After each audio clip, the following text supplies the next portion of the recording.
when the ball was put back in play, the clock did not start for about 10 seconds.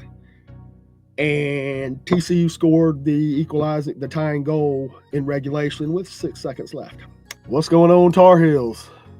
Jeff of the Hill Brothers back with another episode of Tar Heel Olympic Spotlight. Hope everybody had a good Thanksgiving, safe Thanksgiving, and had some good food and things like that. Yep, it was good around here. Get some time with some family.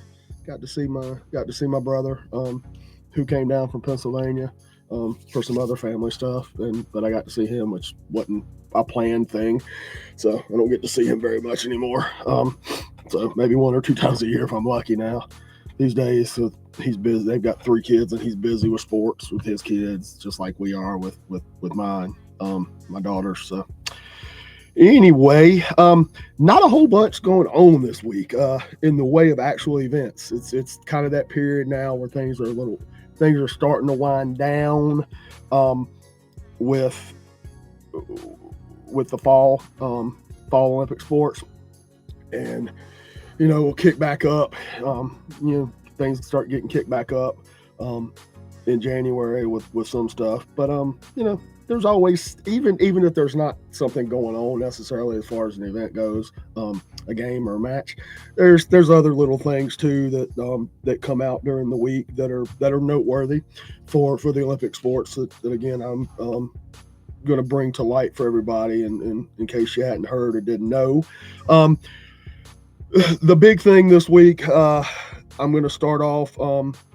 I'm actually going to start off with women's soccer because it took place it was the first in the week. It was third round NCAA action on Monday afternoon. We took on the number 2 seeded TCU Horned Frogs in Fort Worth. If you remember last week when we talked about men's and women's soccer, everything went to penalty kicks, and this one was no different. Regulation and 2 overtimes didn't get the job done. 1 goal apiece. We had 1 goal apiece after the regulation and overtimes. Carolina's goal came courtesy of Bella Debbie. There was some controversy with the goal in regulation that TCU scored. We had a 1-0 lead. It was nothing at halftime, scoreless at halftime. We had a 1-0 lead, and as has happened to us a few other times, going in and had things get sent to overtime. Field hockey was the same way. It was comes down to a last 10 seconds or so. A goal scored, the equalizing goal scored in the last few seconds, and that was the case this time. There was controversy with it, though. There was a stoppage. There was a stoppage in play for an injured Carolina player. When the ball was put back in play, the clock did not start for about 10 seconds, and TCU scored the tying goal in regulation with 6 seconds left. So, home cooking, I don't know. It was in Fort Worth. It's ridiculous. It's one of those things that you get. It's just ridiculous. That shouldn't be happening, especially in the NCAA tournament matchup. But it did, and you can't change it. Wound up going to penalty kicks, and Carolina lost 4-3 on penalty kicks, ending the run for the women's soccer this year. Team finished that wrapped up the season with a 13-6-2 record, 6-4 in the ACC on the season. Like I've said for other sports, and if you follow me on Twitter, you see me say it a lot of times. At the end of seasons, I always like to, even though 99.9% of the time they end in less than a national championship, which is obviously a disappointing result. Still got to shout out the team for the effort and the hard work they put in all season, and always proud of the teams. They give their best. Always proud of the teams. Always proud of them, and it's always one of those great days to be a Tar Heel, no matter what moments, even though things don't always turn out like we want them to. Also this week for women's soccer, the CSC, that's the College Sports Communicators Academic All-District team, were announced, and we had 4 players make those get All-District team honors. Kate Fossey, Bella Gattino, Ashley Penny, and Linda Allmark were named to the CSC Academic All-District team. So congrats to them on that. Getting the job done in the classroom, and that's what it really is about as student athletes. So that's awesome. Congrats to them. Hard fought season. Women's soccer, we've talked about it. Disappointing, obviously, coming off a national championship last year. Injuries, some Team USA players, time got taken away and missed some time doing that stuff. But you can't blame them for that. Representing the country, and falling out of the rankings, falling out of the top 25 rankings for the first time ever. It'll get the ship righted. It'll turn back around. Recruits still coming in. Well, we are the premier program in all of college sports when it comes to women's soccer. I mean, history tells you that. So, and parity is a lot different these days. Other programs are stronger and have caught up. As the sports become more popular, the other programs do catch up. You can't win every national championship, but 22 NCAA titles and 23 national championships, nothing to sneeze at. The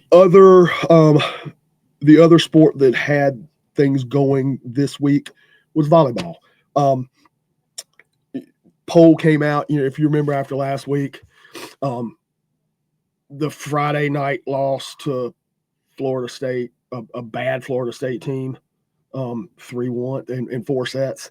Like I said, that's one of those losses that you just can't have, and one of those losses that affects you when it comes time for NCAA tournament selection. And we had a couple of those this year. The Florida State lost early in the season to South Carolina. We did lose to Kansas State, which they're a tournament team. The tournament selections did come out tonight, a few hours ago, and I'll talk about that. But Kansas State was a tournament team. I didn't like the loss at the time. I still don't like the loss, but they are a tournament team. So, but otherwise the ACC is, everything we lost in the ACC was, other than the Florida State debacle, we're ranked opponents. And, like I said last week, we were 6th in the conference. There is no conference tournament for volleyball. So champion is the regular season champion. We were 6th in the conference, and I think we were 6th still. And, all 5 teams ahead of us are top 13. The lowest ranked team ahead of us in the conference standings is Miami, and they were 13 this week. In the new poll, they moved up from 14 to 13. The polls that came out this past week on Monday with those 2 losses, we fell from 15, which has been our peak point for quite a few years now. Fell 4 spots to number 19 in the polls. Wednesday afternoon, though, little pre-Thanksgiving matchup. We went up to Charlottesville, took on the 12-17 and 5-14 in the ACC Cavaliers, and swept them. Swept them 3 sets. Set scores 25-17, 28-26, crazy one, and 25-19. So first and third sets were a little bit, more what we should expect from a team against a team with Virginia's record. That second set, things happen. We hit 298 for the match, which is, it's good. I really like to see over 300. Kind of like I said before, baseball batting average, like over 300. 298 is still good. Still not bad at all. Held UVA to 155. And that's, that's a good thing. We were led in kills. We had 2 folks in double digits on kills. Sophie Hampton had 11. Laney Smith had 10. 3 aces were led by 3 folks that had 2 apiece. Sophie Hampton, Haley Pierce, and Sienna Kaza had 2 apiece. Blocks led by Lauren Shutter with 7. Assists had 2 in double figures. Zoe Barrett, 18. Sienna Kaza, 17. And digs led by Sophie Hampton with 8. So again, swept an opponent that you should sweep. And that's big coming into Saturday's matchup. It's a rematch with Miami from last Sunday. Took them on this past Saturday in Chapel Hill this time. Miami ranked number 13, 26-5, 16-4 in the ACC. Yep. Senior day for Carolina, which actually, funny story, pleasant surprise in my household on senior day. My daughter's favorite player is Sadie Swift. And she always has a sign for Sadie at every match we go to. It's always got a sign for her that she made, and met her, had the opportunity to meet Sadie as well as her mom and dad on numerous occasions over the last 2 seasons, especially. And Sadie's a senior. She's been hurt this year. She only played in 1 match. I think she only played 2 sets, or 1 or 2 sets this year. She's had last year. She battled some foot ankle injuries. Had another issue this year, and senior day posts went out on social media, and there were just 2 that went out. There were 2 out there. So my daughter and I were talking on the way. Like, why didn't Sadie make? I was like, I couldn't remember. The red shirt rules they're different for other. They're different for volleyball, for like football and things like that. So I wasn't sure, and sure enough, senior day recognition was in our seniors this year, as far as players were Maddie May and Cadence Shea, and so they did the ceremony stuff for them before the match, and went on and played. And after the match, we were, players come out, and not all the time, but a lot of times we do. My daughter and I will hang out afterwards, and Sadie comes out so she can talk to Sadie. And Sadie came out. Her parents were there this time. Her parents were there, and she went over there and we're talking to him, and I was like, we were ready for senior day, and Kirby had actually my daughter had actually made her a sign to give to her. It's a different sign that she normally had, but made a sign to give to her because thought it was her senior day. Come to find out, this past week, she found out that she could take a red shirt this year, and so she opted to take the red shirt. So this year is a red shirt year for her, and she'll be back next year. So my daughter was happy because she didn't have to find another favorite player, and she gets another year of getting to watch Sadie at Carolina. So that's a cool thing. The side note for senior day, Carolina came out tough, battled, won the first 2 sets over Miami, held Miami in the first set to a negative hit percentage. And that's, Miami's got one of the best players in the country. Easily one of the top players in the country in Flor Marie Heredia Colon, just phenomenal player. Very, very talented. And but then in both those sets, actually, we had deficits too, and we came back in both those sets to win, first 2 sets to win. But Miami is Miami, and they're not the number 13 ranked team in the country for nothing. And they turned around and reverse swept us. So senior day, you hate to see it. You really wanted to try to get some momentum going into what would hopefully be an NCAA tournament bid. Set scores wound up being 25-20, 25-23, 23-25, 20-25, and 10-15. Carolina, the hitting percentages for both teams were not good. We hit 145. Miami only hit 151 for the match. And again, they were negative. They were negative 047 in the first set. Miami had a lot of errors. A lot of errors, but they also had a lot of kills. They good bit more errors than we did, but also good bit more kills than we did. And that was, like I said, Flor Marie was 36 kills. She was the go-to person. She's the one they look to set. She's the one they run offense for, and she gets the job done, and she did. She did. Credit to her and their team. She did for us.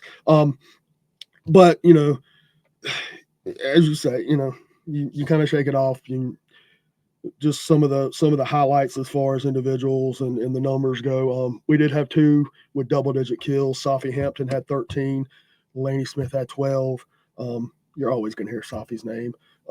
When it comes to the kills, she's going to be there. She was like I said before past week, she was a mid-season National Player of the Year watch list candidate. The list got cut to 14 semifinalists this past week. She did not make the cut, unfortunately. Yeah, I'd like to say it's a snub, but the 14 that are on that list are very deserving of it as well. So it is what it is. Sienna Kaza led us in aces with 2. I love her serve. She's gonna get a couple a game. She's gonna get a couple. She's gonna get a couple a match. She's really turned in, and she's a freshman. She's a freshman setter.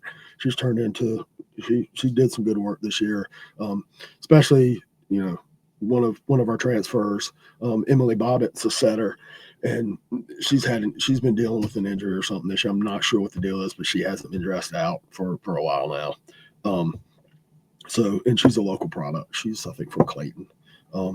Played at Triangle Volleyball Academy, which I mentioned last week about some of the 2 of the 3 new signees on for next year's freshman class are from Triangle Volleyball Academy, local products.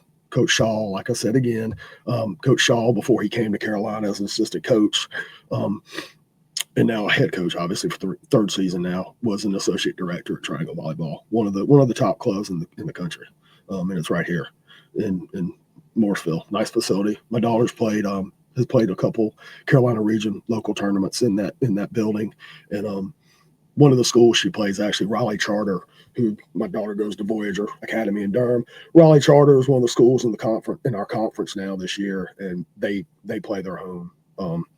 Raleigh Charter plays their home matches out at Triangle Volleyball Club, so get to play out there some and see that facility. Like I said, it's a nice facility. Blocks.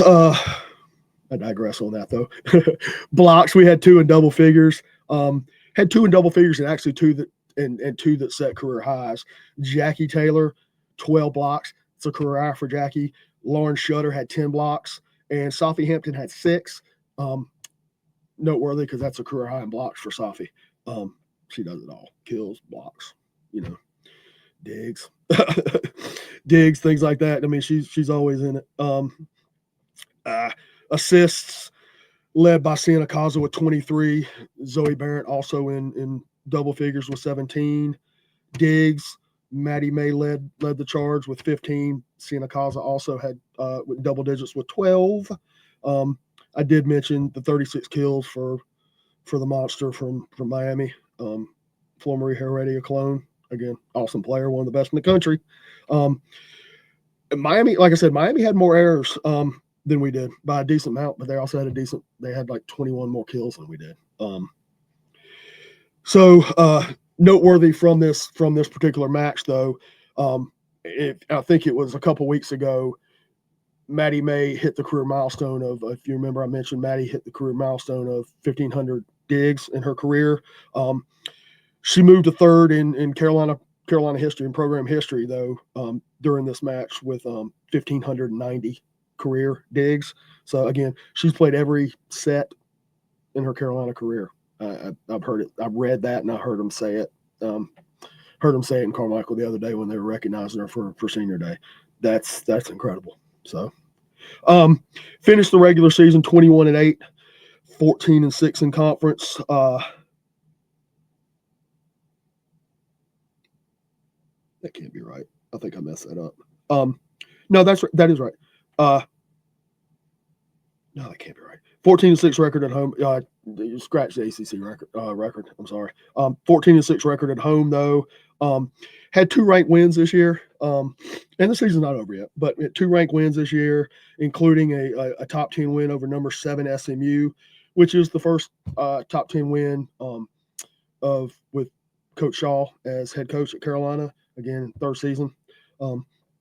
NCAA bids, like I said earlier, announced selection show at 6 o'clock. 6 o'clock today, Sunday, as I'm recording this. And, for the 21st time in program history in the 2nd straight season, we made it. We were one of the last 4 in. ACC is strong, like I said, and there's no shame in those, in those ranked losses. Though you want to see, you don't want them to all be,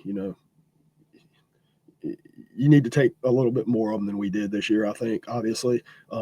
And like I said, two bad losses in my book that they're unranked to unranked teams when we were ranked. And that's, that South Carolina loss at the beginning of the season. 2 years in a row, we've had our first loss of the season to South Carolina. They're not good. And then the Florida State one was just not a good one. And that kind of thing kind of kills you. But we did get in, and we were, one of the last 4 in, but we're in. Thursday, we're going up to Madison, Wisconsin. We're in the Austin quadrant, or the Austin regional, if you will. They call them quadrants in volleyball. But we're in the Austin quadrant. And yep, going up to take on going up to Madison, Wisconsin. Thursday, first round matchup for us is against the 6th seed University of Texas El Paso Miners, UTEP. And so we'll see how that works. UTEP's 25-4 on the year, 15-1, I think, in Conference USA, but they lost in the first round of the Conference USA tournament to Southwest Missouri or something. I don't forget it. Missouri State or whoever, I forget. But they lost in the first round of the conference tournament. But again, they're the 6th seed. 25-4 on the year. We are 1-0 all time against UTEP. Winner of our match will get the winner of the 3 seed and the host Wisconsin Badgers, and they take on Eastern Illinois, EIU in their first round matchup. So it's the first time since 2010 through 2016 when we had a tournament run. The first time since then that we've had consecutive seasons in the tournament. This year, again, season's not over yet, but just some kind of things and notes on the season. 32nd time that we've reached 20 wins in program history. 2nd season in a row we've done that. In the NCAA tournament, Carolina's 16-19 all time. 12-4 in the first round since the tournament moved to 64 teams. And the furthest Carolina's ever advanced in the NCAA tournament was the Elite Eight. Last year, we made it to the 2nd round. Beat, I think, was it Yale or Princeton? Yale. Beat Yale first round, and lost to 2nd round, lost to eventual national champion Penn State at their place. That particular, those 1st and 2nd round matchups we played last year were in Happy Valley. And yeah, 2nd round, lost to Penn State, who eventually won the national title. So that's it. We'll see how it goes. Good couple days, hopefully, and get prepped for Coach Shaw and the team. Go up there and get a chance to reset. 0-0 now. New season. New season. Get dialed back in. And playing like we were playing when we were on a really good run earlier in the year. And I'm excited to see what they can do. It's a great team. A lot of talent there, and I predict we'll. I don't know. I think we'll beat I think we'll beat UTEP. I'll predict, well, even though UTEP's seeded, we're not. I think we beat UTEP. And then we see with Wisconsin, you would assume gets by Eastern Illinois, but then we'll see. Who knows? Like I said, we've got a couple of ranked wins under our belt this year. So and one of them being a top 10 win. So we are capable for sure. See it comes together. Hopefully it comes together at the right time. So that's it as far as the events that actually took place. As like I said, the actual competition side of things. There are a few other things from Olympic sports that were noteworthy this week that I will run through. For rowing, it was announced that Shayla Lamb, who has been recruiting coordinator and assistant coach since she joined the team prior to the 22-23 season, got elevated to associate head coach this week. So congrats to her. I remember we had one fall regatta a couple weeks ago. The spring season will kick off in March, middle of March. We go over to Oak Ridge, Tennessee, and take part in the Oak Ridge Cardinal Invite. So we got a little bit of time before competition kicks back up for rowing. But again, something noteworthy to happen this week as far as the program goes. Men's and women's tennis, the fall season is over now. Obviously, with the NCAA singles and doubles championships last week, the fall season's wrapped up. Schedules have not come out yet for the spring, so we'll see what they look like when they come out, and know when we're going to start kicking up play again. Again, that's when you're going to start seeing the matches, the dual matches against one opponent, as opposed to the ITA tournament and the NCAA tournaments that we've had so far, and a couple of the little invitationals that we've had to kick off the season. But the ITA did announce their final fall rankings for men's and women's tennis both. We had representation on both sides, especially with the women's side, but we also had some representation on the men's side as far as singles goes. We had three individuals find their way into the final fall singles rankings, which is where they'll pick up where they'll be ranked in the spring, starting off the season. Senior Rowan Jones was number 56, 56 ranked. Junior Niels Rachu, 83rd, and freshman Ian Mayu, 84th ranked singles player. Doubles, had a couple doubles teams that got into the rankings. Niels and sophomore Chris Shue were 44th ranked doubles team, and then Ian and freshman Case Schinnerer, they're 83rd ranked doubles team. So those are where the men's team fall out. Men's tennis falls out as far as final fall rankings for individuals. Team rankings don't come out yet. They'll be out in the spring. They'll come out start in the spring when the team rankings actually pop up. Women's tennis also did have the final fall rankings, a bunch of them in there, and I'll go through those. But one other thing that was announced this week, on the heels of Reese Brantmeyer's NCAA singles championship, the Natty for Reese, she was selected to compete with Team USA in an upcoming championship event in France that's going to take place December 5th through the 7th. So congrats to Reese on that, getting to represent Team USA. Huge honor. And again, national champ. So do us proud, and make some noise over there for Team USA. Final fall rankings, though. Several ladies in the singles rankings. No surprise, Reese Brantmeyer, number 1 ranked singles player. Obi Kajuru, number 23 ranked singles player. Tatum Evans came in at number 35. Thea Radman at number 51. And Alanis Hamilton at number 69 as far as the ranked singles players for Carolina. Has some doubles teams also. Obi and Susanna Maltby, number 3 ranked doubles team. Oddly enough, and I don't know why this is what it is, the team that won the NCAA doubles championship is actually ranked number 4. They're from state. They're number 4 in the final fall ITA doubles rankings. I don't know. Anyway, but yeah, Reese and Alanis Hamilton are number 11.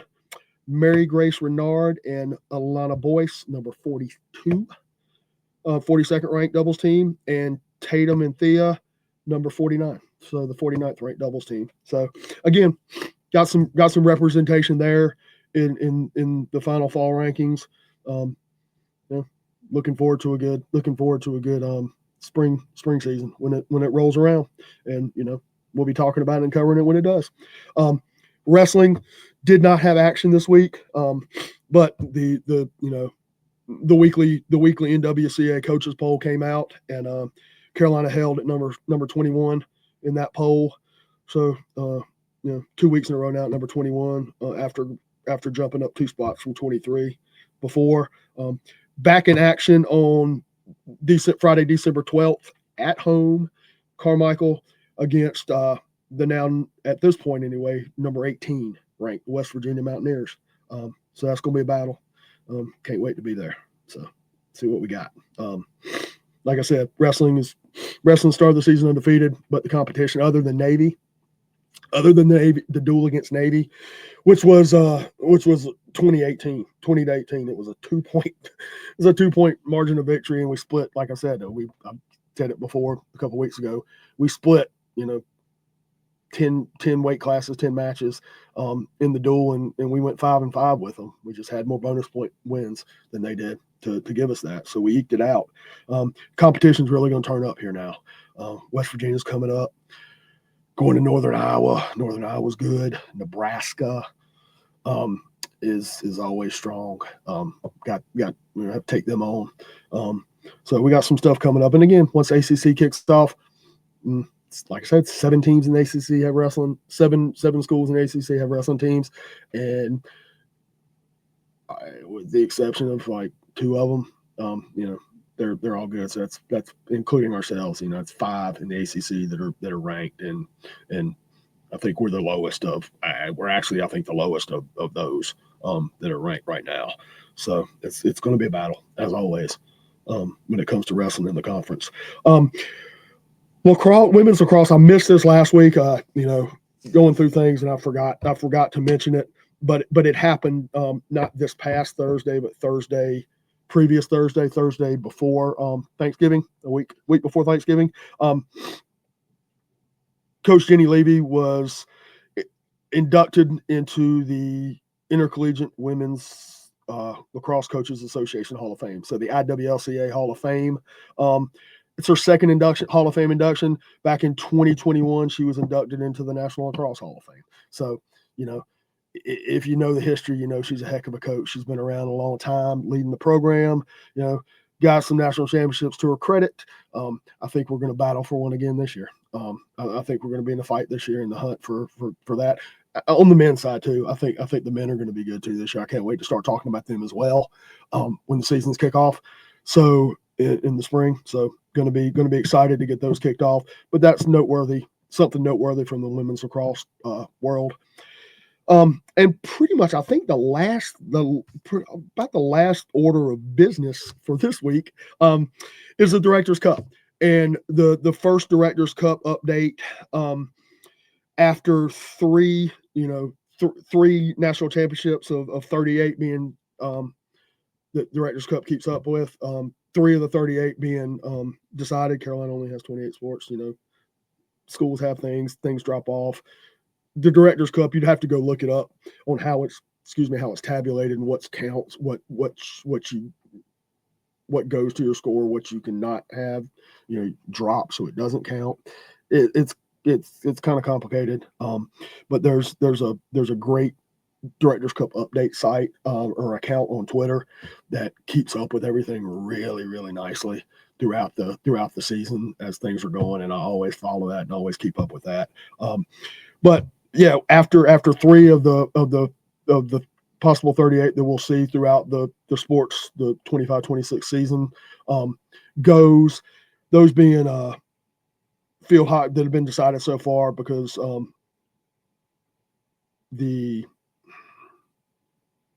what the words? Soccer, men's and women's soccer is still going on as far as the tournaments go. So, but field hockey and cross country, men's and women's cross country have been decided. And based on our field hockey Final Four, women's cross country finished in 11th. We're actually in first place right now with 195 points. So sitting in first place is our Tar Heels. Of note, there's some ACC representation in the top 10. Syracuse right now sits at number 2, 173 points. UVA is in 4th right now with 167. And Wake Forest is in 7th with 162.5. No Stanford yet. They'll be there. They'll be there.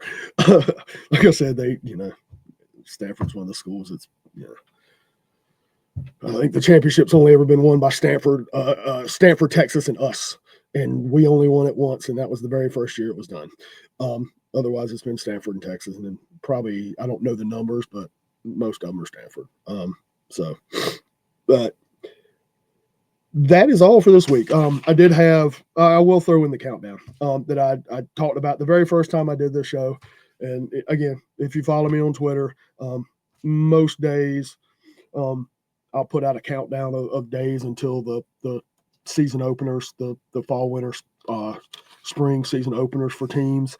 I do have to add rowing to this one because I don't have it on here yet, but it is a little bit off because it's the middle of March, like I said. And as the schedule are announced, I add it to it. I add them to them to keep it counting down for people. For what it's worth, I like doing it. 6 days until the indoor track and field season starts off. So next week we'll definitely have some volleyball to talk about. NCAA tournament action going on, and the first indoor track and field action will have taken place.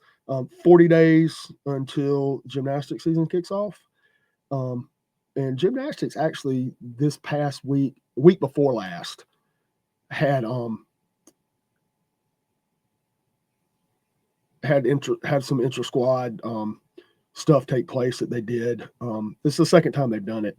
I think they did it in pieces a month or so ago, and then like 2 weeks ago they did another intra-squad meet for people to get to check out and see to see what we're looking like so far this season, kind of like a blue-white type thing, more or less.